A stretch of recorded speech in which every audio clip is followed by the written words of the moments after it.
আপনি জানেন তথ্য শক্তির রাজনীতি অর্থনীতি সংস্কৃতি বিশ্বজুড়ে প্রতিনিয়ত ঘটে চলেছে নানা ঘটনা। তাই প্রতি মুহূর্তের বর্ণনায় চলমান গুরুত্বপূর্ণ ঘটনার বিশ্লেষণ আর সবশেষ তথ্য নিয়ে বিশ্বদৃষ্টি খুলে দিতে আপনার সাথে ডিবিসি ওয়ার্ল্ডের পর্দায় আছি আমি সালিহা পারভিন সাথী। শুরুতেই জেনে নিব প্রধান শিরোনাম। যুদ্ধবন্ধে ক্রেমলিনে যুক্তরাষ্ট্র রাশিয়া বৈঠক, শান্তি আলোচনা গঠনমূলক হলেও হয়নি আপোষ, ভূখণ্ডের প্রশ্নে ছাড় দেবে না রাশিয়া। ইউক্রেনে শান্তি আলোচনা গঠনমূলক হলেও আপোষ হয়নি, ভূখণ্ডের প্রশ্নে এক চুলও ছাড় দিতে চায় না রাশিয়া। পুতিনের সাথে ট্রাম্পের বিশেষ দূতের বৈঠকে অগ্রগতি পরিবর্তনে আরও স্পষ্ট হয়েছে মতপার্থক্য। এটি শান্তি প্রক্রিয়াকে করে তুলেছে আরও অনিশ্চিত। ট্রাম্প বলছেন সমাধান সহজ নয়। মস্কোর ক্রেমলিনে ইউক্রেন রাশিয়া চলমান যুদ্ধের শান্তির পথ খুঁজতে বৈঠকে বসে যুক্তরাষ্ট্র ও রাশিয়া। দুই দেশের 5 ঘন্টার দীর্ঘ আলোচনা হলেও কোনো উল্লেখযোগ্য অগ্রগতি হয়নি। মঙ্গলবার মস্কোতে রুশ প্রেসিডেন্ট ভ্লাদিমির পুতিনের সঙ্গে বৈঠক করেন মার্কিন প্রেসিডেন্ট ডোনাল্ড ট্রাম্পের বিশেষ প্রতিনিধি স্টিভ উইটকফ ও জ্যারেড কুশনার। ক্রেমলিন জানিয়েছে আলোচনা গঠনমূলক হলেও প্রস্তাবিত শান্তি পরিকল্পনার বেশ কিছু অংশ রাশিয়ার কাছে গ্রহণযোগ্য নয়। কিছু বিষয়ে আমরা একমত হয়েছি, কিছু বিষয়ের আমরা সমালোচনা করেছি। এখনো সমঝোতার চূড়ান্ত সংস্করণ হয়নি। এর আগে পুতিন বলেন খসড়া চুক্তিতে ইউরোপ ও ইউক্রেন যে পরিবর্তন এনেছে তা অগ্রহণযোগ্য। তিনি হুঁশিয়ারি দেন ইউরোপ যুদ্ধ চাইলে রাশিয়া প্রস্তুত। অন্যদিকে ইউক্রেনের প্রেসিডেন্ট জেলেনস্কি বলেছেন ন্যাটোর সদস্যপদ সহ স্পষ্ট নিরাপত্তা নিশ্চয়তা ছাড়া কোনো চুক্তি হবে না।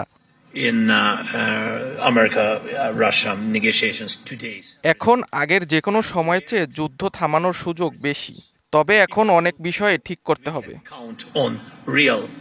ইউরোপে দ্বিতীয় বিশ্বযুদ্ধের পর সবচেয়ে প্রাণঘাতী এই সংঘাত থামানো ট্রাম্পের জন্য বড় চ্যালেঞ্জ হয়ে দাঁড়িয়েছে। ট্রাম্পের কথায় মিলছে তার প্রমাণ।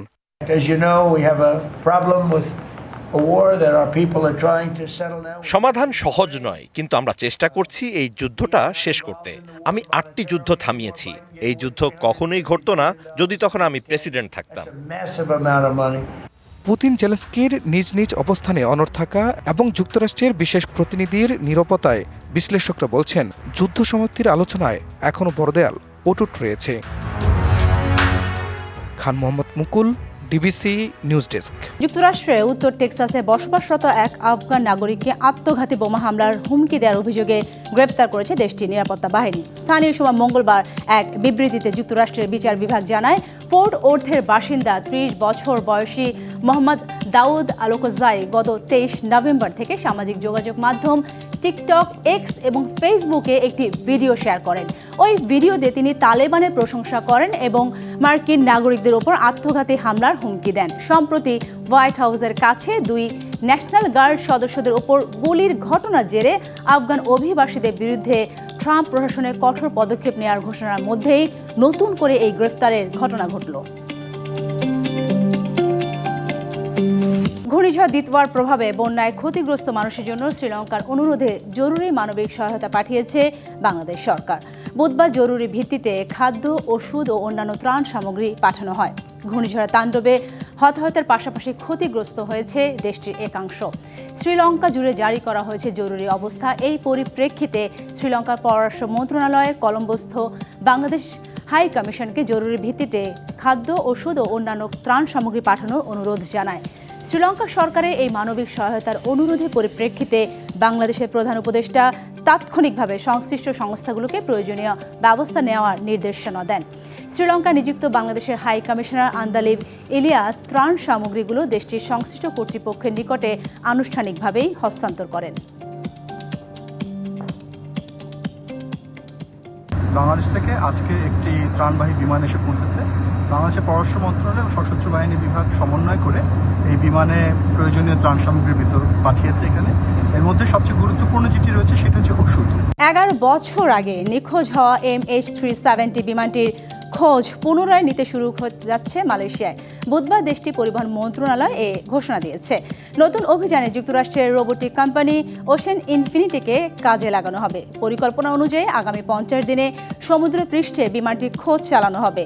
2014 সালে 8 মার্চ ফ্লাইট MH370 কুয়ালালামপুর থেকে চীনের রাজধানী বেইজিংয়ের উদ্দেশ্যে রওনা হয়, কিন্তু পথে হঠাৎ করে বিমানটি যোগাযোগহীন হয়ে যায়। বিমানে 12 জন মালয়েশিয়ান ক্রু ও 227 জন যাত্রী ছিল। বিমানটি হারানোর পর বিশ্বব্যাপী উদ্ধার অভিযান চালানো হয়েছিল, তবে এত দিনেও খোঁজ পাওয়া যায়নি।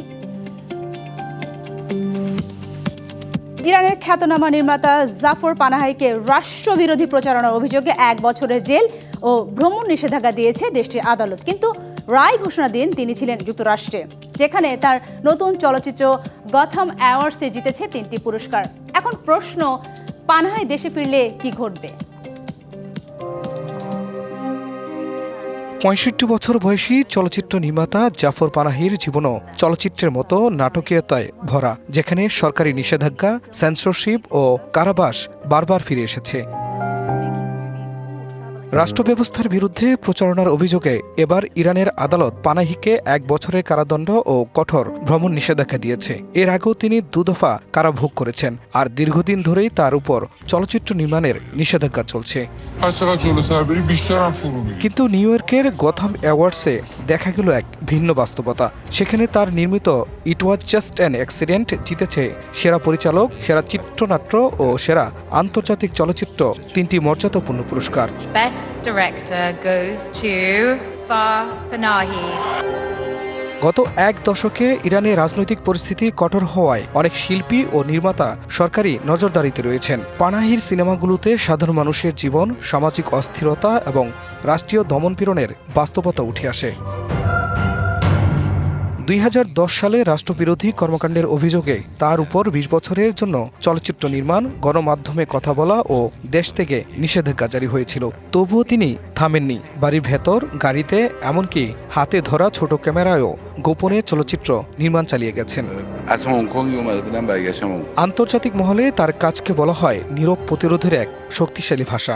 জাফর পানাহির সাফল্য ও দমনপীড়নের এই দ্বৈত বাস্তবতা আবারও প্রশ্ন তুলছে, ইরানের শিল্পী ও নির্মাতাদের স্বাধীনতা কতটা সুরক্ষিত?